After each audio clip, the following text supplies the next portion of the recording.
ജില്ലയിലെ മൊറയൂർ പഞ്ചായത്തിലെ അരിമ്പ്ര മലയിൽ മാലിന്യം തള്ളിയതിൽ തിരുവോണം എക്കോ ഇൻഡസ്ട്രീസ് പ്രൈവറ്റ് ലിമിറ്റഡിന് പങ്കില്ലെന്ന് കമ്പനി മാനേജിംഗ് ഡയറക്ടർ ലീന.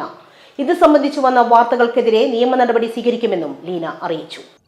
ഇതില് ശരിക്കും എനിക്ക് ഈ മാധ്യമത്തോടെ പറയാനുള്ളത്, ഇതിൽ കൊടുത്തിരിക്കുന്ന പകുതി വാർത്ത, അതായത് മാലിന്യം ഈരാറ്റുപേട്ടയിൽ നിന്നും വന്ന വഴിയടക്കം പറഞ്ഞു കൊടുത്തിട്ടുണ്ട്. ആ വഴി വന്നത് എന്ന് പറഞ്ഞു കഴിഞ്ഞാൽ അതിൽ തന്നെ വേറെ കുറെ ആൾക്കാർ ഉള്ളത് പോലെയാണ് എനിക്ക് സംശയം തോന്നുന്നത്.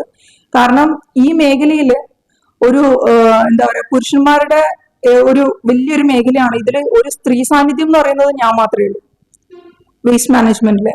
അപ്പൊ എനിക്ക് നല്ല മികച്ച സംരംഭകനുള്ള അവാർഡും കാര്യങ്ങളും ഒക്കെ കിട്ടിയപ്പോൾ എനിക്ക് തോന്നിയിട്ടുള്ള ഒരു കാര്യം എന്ന് വെച്ച് കഴിഞ്ഞാൽ അതൊരു പലരും അത് ഭയക്കുന്നുണ്ടെന്നാണ് എനിക്ക് തോന്നുന്നത്. കഴിഞ്ഞ 4 വർഷമായി തദ്ദേശ സ്വയംഭരണ സ്ഥാപനങ്ങളിലെ അജൈവ മാലിന്യ സംസ്കരണ പ്രവർത്തികൾ നടത്തിവരുന്ന കമ്പനിക്കെതിരെ ഇത്തരത്തിലൊരു ആരോപണം വരുന്നത്.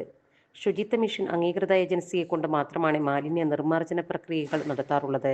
മാസം തോറും ഇവയുടെ കണക്കുകളും ഇതുമായി ബന്ധപ്പെട്ട രേഖകളും ശുചിത്വ മിഷന്റെ ഗൂഗിൾ ഷീറ്റ്സിൽ അപ്ഡേറ്റ് ചെയ്യാറുണ്ട്. ഇത്തരത്തിൽ ഒരു ആരോപണം ഉയർന്നു വന്ന സാഹചര്യത്തിൽ മൊറയൂർ പഞ്ചായത്തിനും ചെയർമാനും ഞാൻ മാലിന്യങ്ങൾ നീക്കം ചെയ്ത വാഹനത്തിൽ നിന്ന് എൻ്റെ സ്ഥാപനം ഏറ്റെടുത്ത മാലിന്യങ്ങൾ കൃത്യമായി ലക്ഷ്യസ്ഥാനത്ത് എത്തിച്ചത് GPS ട്രാക്കർ ഉൾപ്പെടെയുള്ള എല്ലാ തെളിവുകളും നൽകിയിരുന്നു. കമ്പനി ഈരാറ്റുപേട്ട മുനിസിപ്പാലിറ്റിയുമായി കരാറിൽ ഏർപ്പെടുന്നത് 2024-ലാണ്.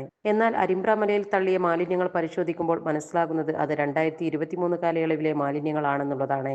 ഈ കാലഘട്ടങ്ങളിൽ മറ്റൊരു ഏജൻസിയാണ് ഇവിടെ മാലിന്യ നിർമ്മാർജ്ജനം നടത്തിവന്നിരുന്നത്. വളരെ നല്ല രീതിയിൽ പ്രവർത്തനം നടത്തിവരുന്ന എൻ്റെ സ്ഥാപനത്തിനെതിരെ കൃത്യമായി അന്വേഷണങ്ങൾ നടത്താതെ വാർത്ത പ്രചരിപ്പിച്ചവർക്കെതിരെ നിയമപരമായി നേരിടുമെന്നും ലീന അറിയിച്ചു. Sahara golden diamonds, Kottappadi, Malappuram. Phone 9744 912 916.